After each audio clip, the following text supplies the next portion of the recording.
माँ बनने की चाहत की कोई उम्र नहीं होती।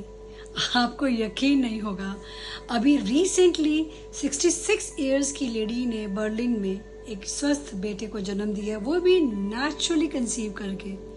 है ना मजेदार? कैसे पॉसिबल हुआ ये? मैं जब इसकी रिसर्च करी थी तो मैंने पता किया कि उसकी फर्टिलिटी बहुत अच्छी है। उसका ये 10वां बच्चा है। उनके बच्चों की एज ग्रुप की रेंज करती है 46 ईयर्स से लेकर के 2 इयर्स तक का बच्चा उनके पास में है। And this lady has been keeping herself too much physically fit. Apart from the blessing that she has got a good fertility, उनके फिजिकल फिटनेस में वो बहुत ध्यान देती थी, स्विमिंग करती थी, एक्सरसाइजेस करती थी, वॉकिंग करती थी। Diet wise they are very particular. As we all know, Europe में थोड़ा पॉल्यूशन का एंड डाइट एंड लाइफस्टाइल का तो फर्क है ही है।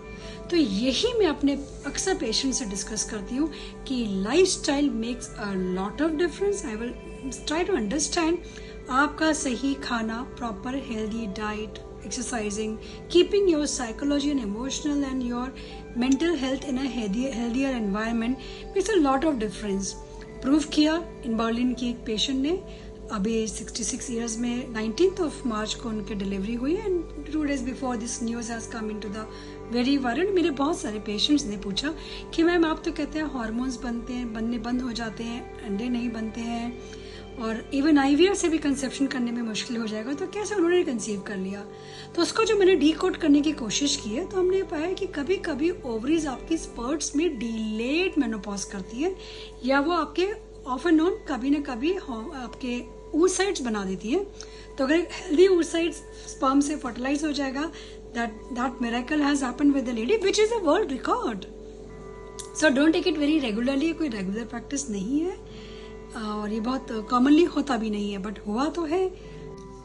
लेकिन सवाल ये उठता है, क्या ये हर किसी के लिए सेफ है? इसका जवाब है, इंडिया में 50 इयर्स के ऊपर की फीमेल के लिए IVF is not legally allowed. हमारी जो लीगल एज है वो 21 इयर्स से 50 years for females and 21 to 55 years for male is the only recommended age when we can go for an IVF treatment to conceive or natural conception. So it's a miracle, it's a real miracle which is very risky also। कहा जाता है 50 साल से ऊपर की अगर as में आप कंसीव करते भी हैं तो वो प्रेगनेंसी बहुत रिस्की होती है। have to take a lot of cautious and make sure that your gynecologist is competent to handle high risk pregnancies in your case।